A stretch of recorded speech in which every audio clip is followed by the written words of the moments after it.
Hi friends, welcome back. మీ అందరికీ ఇవాళ ఆదివారము మార్నింగ్ నుంచి పొద్దున్నుంచి రెస్ట్ తీసుకొని అలసిపోయారు. ఎక్కడ కూడా వెళ్ళలే, ఇవాళ గురుద్వార్ కూడా వెళ్ళలే. దగ్గర దగ్గర 5 వీక్స్ అయిపోయింది గురుద్వార్కి వెళ్ళలే, దర్శనం చేసుకోలే గురు మహారాజ్ది. చలో, ఇంకోటి ఏంటంటే ఇవాళ సండే కాబట్టి సండే ఆడవాళ్ళకి సెలవు అని అంటాం, కానీ సెలవు ఏడ దొరుకుతుంది ఆడవాళ్ళకి కదా. వాళ్ళే పని చేస్తారు పాపం ఏ రోజైనా. మనకు ఒక్కరోజు మాత్రం కొంచెం వాళ్ళు ఒక పని చెప్తారు, ఏంటంటే ఇంట్లో ఏదో ఒకటి ప్రిపేర్ చేయాలి, చికెన్ కానీ లేకపోతే బిర్యానీ కానీ. వాళ్ళకి ఎప్పుడైతే నచ్చితే మనం అది ప్రిపేర్ చేస్తాము ఇంట్లో చెప్పిన దాన్ని బట్టి. చలో, కంపల్సరీ నెలలో ఒక్కసారి 2 మంత్స్కి 2 నెలల ఒక్కసారైనా బిర్యానీ ప్రిపేర్ చేస్తాం ఇంట్లో. అది ఓన్లీ నాకే వస్తుంది, నేనేమో మొబైల్లో చూసి చెయ్య. ఇంకోటి ఏంటంటే నేను పెద్దగా నేర్చుకోలే కూడా, యాజ్ ఇట్ ఈస్ చేసేస్తాను అనమాట. మీకు చూపిస్తా దాని ప్రాసెస్ ఎలా ఉంటుందో. చలో, మీరు కూడా చూడండి. ఉల్లిపాయలు ఏదైతే ఉన్నాయో ఇవి కట్ చేసుకొని దీన్ని నూనెలో వేయించడం జరుగుతుంది. దానికంటే ముందు మనము ముందే ఒక అరగంట ముందు, గంట ముందు చికెన్ మసాలాతోని మిక్స్ చేసేసి పెట్టేసేయాలన్నమాట. దీంట్లో ఏమేమి వేయాలంటే మనము పెరుగు, అల్లం వెల్లుల్లి పేస్టు, పసుపు, ఉప్పు, కారము, ఇలాంటి చికెన్ మసాలా, గరం మసాలా ఇవన్నీ యాడ్ చేసి కొంచెం నూనె వేసుకొని దీన్ని మిక్స్ చేసి పెట్టేసేయాలి. ఇలా అయిన తర్వాత మనం బిర్యానీ కావాలంటే మనకు బాస్మతి రైస్ కావాలి, కాబట్టి బాస్మతి రైస్ కూడా మనం 1/2 అవర్ to 1 అవర్ దీన్ని నానబెట్టి ఉంచాలన్నమాట. ఇవి నానుతున్నాయి అంతవరకు, ఇది అయ్యే వరకు మనం ఇది ఫ్రై అయిపోయిన తర్వాత మనం తరుముకున్న కొత్తిమీర, పుదీనా ఇది కూడా మంచిగా కడుక్కొని ఇది మిక్సీలో మనము మసాలా పట్టాలి. దీన్ని కూడా సగం మసాలా పట్టి సగం అలాగే ఉంచాలి. ఇది ఈ ఫ్రై అయిపోయిన తర్వాత మనం చికెన్ వేసి మనము ఉడకబెడదాం, అది చూపిస్తాను మీకు.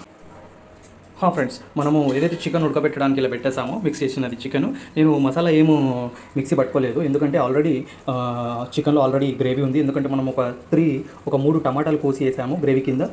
మనకు పెద్దగా మిక్సీ పట్టాల్సిన అవసరం లేదు. ఏదైతే మనం ఫ్రై చేసుకున్నామో ఉల్లిపాయలు, ఇదొకటి, ఇంకోటి కొత్తిమీర, పుదీనా నేను పైనుంచి యాడ్ చేసుకున్నాను. ఇంకా గ్రేవీ అయిపోద్ది మనకి, డ్రై గ్రేవీ టైప్గా. ఇది ఉడుకుతూ ఉంటుంది చికెన్, ఇలా పెట్టేద్దాము. దాని తర్వాత మనం ఏవైతే బియ్యం నానబెట్టినామో బాస్మతి, ఆ బియ్యానికి మనము వేడి నీళ్ళు పెట్టాల్సి వస్తుంది మనకు. ఇవి ఎలాగైతే మరుగుతూ ఉంటాయో అప్పుడు ఈ నానబెట్టిన 40 మినిట్స్ నానబెట్టిన బియ్యాన్ని తీసుకొచ్చి దీంట్లో వేసేసేయాలి. 80% ఉడికేలాగా ఉడికించుకొని మనము మళ్ళీ దించుకొని మనం మళ్ళీ దీంట్లో యాడ్ చేయడం జరుగుతుంది.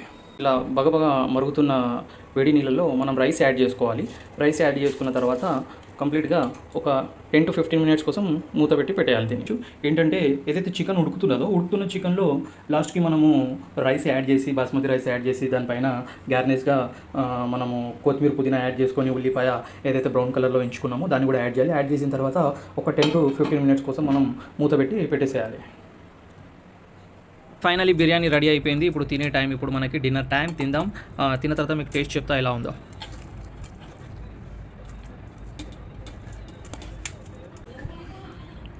ఫైనలీ మనం ఒకసారి తిని చూద్దాం. ఎంత కలర్ఫుల్ ఉంది కదా బిర్యానీ, బడియా ఉంది, మంచిగా ఉంది. ఒకసారి టేస్ట్ చూద్దాం ఎలా ఉందో.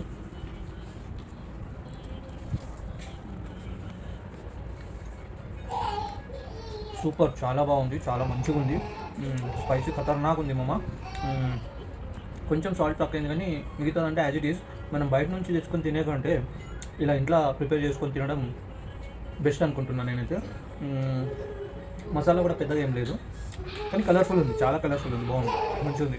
మీరు కూడా ట్రై చేయండి ఒకసారి.